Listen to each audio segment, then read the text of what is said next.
I just got a notification.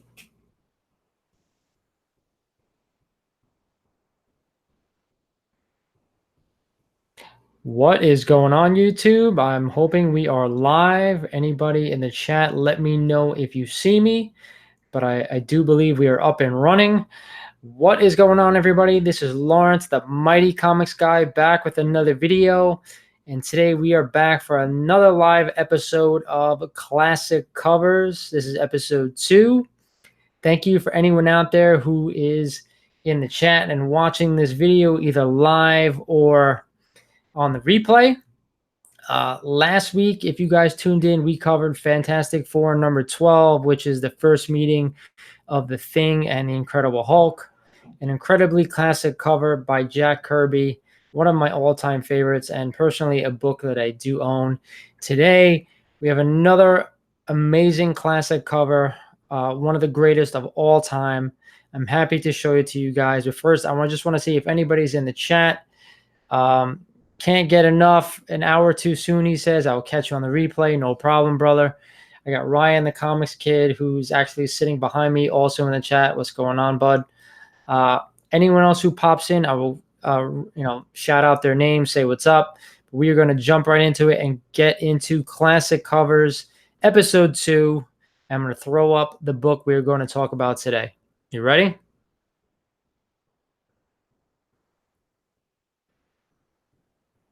Here we go. This is the book. Classic Beyond Classic, Silver Surfer, number 4. The time that Silver Surfer and the Mighty Thor face each other on the cover of Silver Surfer number 4. So let's talk about this. Anybody who's out there, anybody in the chat, anybody who leaves comments later, what about this book that makes it a classic? Aside from the outstanding artwork that we see, we have, Thor almost defending himself against a Silver Surfer in almost epic fashion. The colors on this book are absolutely amazing. Between the Bifrost, you have Asgard in the back, Silver Surfer being this whitish, grayish color, and all against a black background. It just pops. Just like last week, we talked about Fantastic Four 12 about being the gray background and the pops of color. Now we have the black background and the pops of color, and that balances out with the Silver Surfer's white on the black cover as well. Just a beautiful, beautiful piece of art. You have classic poses. You have classic colors. Of course, this is Steve Buscema art. It doesn't really get much better than this regarding classic covers. The backdrop, I said, with the black and the colors, it actually reminds me of this, and I want to throw this up to you while I have it as well, and you guys let me know what you think. Hold on one second. Every time I see this cover, it reminds me of this, and you guys let me know. A classic Michelangelo painting. I believe it's called The Creation of Adam. Every time I see that cover, I think of this. So you guys let me know what you think. I'm going to flip it back to... there we go. We're back to this cover now. Yeah, as I was saying, every time I see this cover, I think of that artwork, that Michelangelo painting. I believe it's on the ceiling of the Sistine Chapel. But somebody correct me if I'm wrong. But let's get back to the cover itself. I mean, other than the fact about the colors and it being a classic cover, the cover teases like a massive battle, right, between them.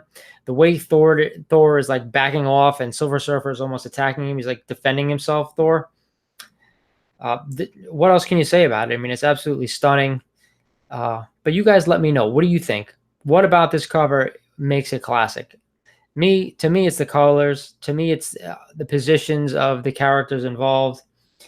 The story inside is not bad as well. From what I've heard, Loki gets involved between the Silver Surfer and Thor and makes Silver Surfer believe something that's not true, and that sounds just like Loki. And other than that, it's not like a key. It's not like a major issue of any kind. It's just this amazing cover that makes it popular. It is a very desirable book nowadays.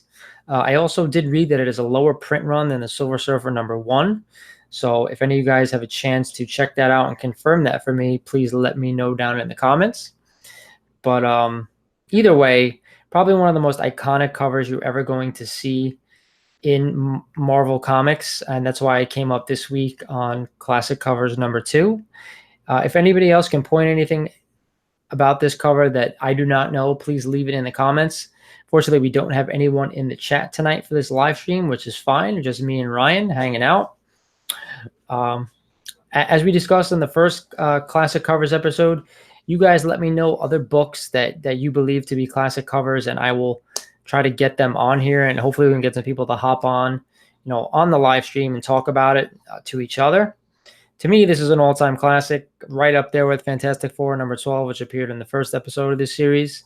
But you guys let me know what you think. Again, this is Classic Covers.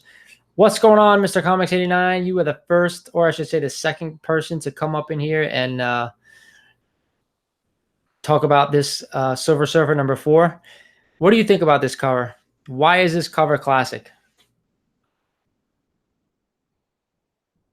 I don't know. Being that there you go. I have one on my PC. I have one as well, brother. It's just an amazing, amazing book. Anything about this book that stands out to you that you love about it? Jump in and just type it in for me here. I wanted to get some type of back and forth going with who's ever in the chat, but unfortunately we don't have many people here tonight.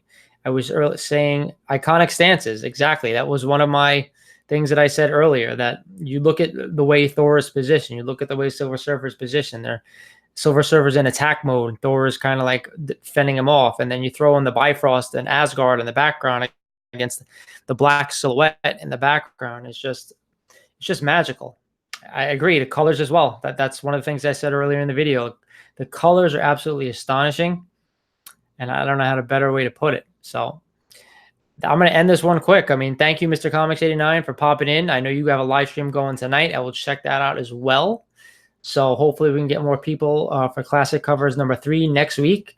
So for Mr. Comics 89, Ryan the Comics Kid, leave me something in the chat or in the comments below what you'd like to see next week, and maybe we'll talk about that one. But this is Lawrence the Mighty Comics Guy saying, if you haven't done so already, subscribe to this channel. Like this video if you like it, and I will talk to you guys soon.